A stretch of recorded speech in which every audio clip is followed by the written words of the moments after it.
మకర రాశి వాళ్లకు ఈ వారం అనుకూలంగా ఉంటుంది.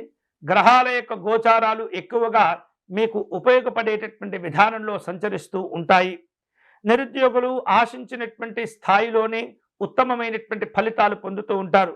ఎంతో కాలంగా ఎదురు చూస్తున్నటువంటి ఉద్యోగ లాభాలను కూడా పొందుతూ ఉంటారు.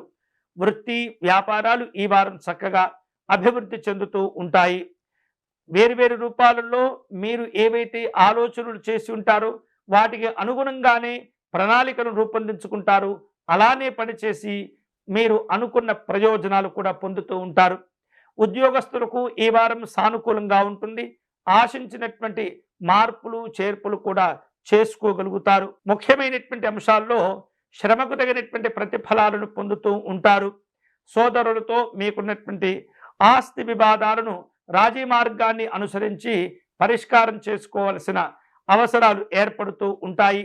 వ్యక్తిగతమైనటువంటి ఆరోగ్యాలు, వ్యక్తిగతమైనటువంటి పనుల్లో ఎటువంటి సందర్భంలో కూడా నిర్లక్ష్యం వహించకూడదు. కొన్ని పనులు అనవసరంగా ఆలస్యం అవుతూ ఉంటాయి, వాయిదా పడుతూ ఉంటుంది. తద్వారా ఒత్తిడి పెరుగుతుంది. ఏదో విపరీతమైనటువంటి ఆలోచనలు కూడా చేస్తూ ఉంటారు. కాబట్టి జాగ్రత్తగా ఉండండి, నిదానంగా పనులు చేపట్టండి, చక్కగా పూర్తయ్యేంత వరకు కూడా కష్టపడండి. పట్టుదలతో వ్యవహరిస్తూ ఫలితాలను కూడా పొందవచ్చు.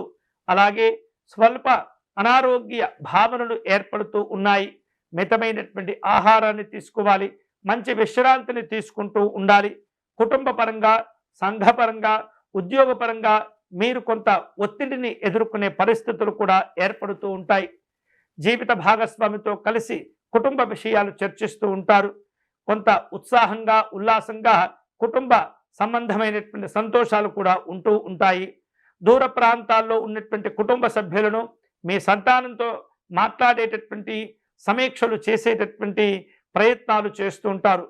జీవిత భాగస్వామి కనుక వృత్తిపరంగా మంచి అభివృద్ధిని సాధించుకునేందుకు అవకాశాలుంటే మీరు అన్ని రకాలుగా సహాయ సహకారాలు అందిస్తుంటారు. మకర రాశి వారు ఈ వారం శుభ ఫలితాలను పొందేందుకై సుబ్రహ్మణ్య స్వామి వారిని పూజించడం, ఆరాధించడం మంచిది.